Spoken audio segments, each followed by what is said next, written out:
靠，馆长今天是怎样这么闲，带我来看第2次比赛了呢？毕竟未来会在 CFC 里面打重量级的比赛，先来熟悉一下环境。我靠，这里是哪里啊？这个是湘北武士，教练在采访沈一晨，现在沈一晨上去了。这个沈玉成是谁啊？是一个以后会很厉害的选手。怎么说？他不怕苦，选手只要怕苦，没办法成为好人。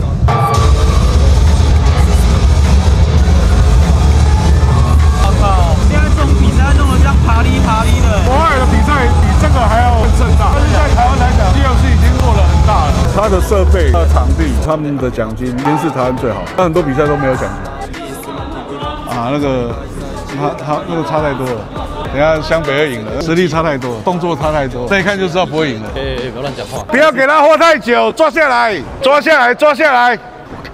你不要这么乱来啦！那可是你知道来打这种场都打这种年轻人呢，你觉得你拼拳拼得过他们吗？只要用我一般的功力就可以轻松解决这些年轻人。现在是因为手有伤，下个礼拜开刀，休息1个月就开始训练，半年以后大家在这里见面，酸民可以来报名直接挑战我，一个一个修理。CFC 的比赛很安全，不会把你们打死，怕你们打我自己手都受伤了，我脸让你们打，你自己都受伤了。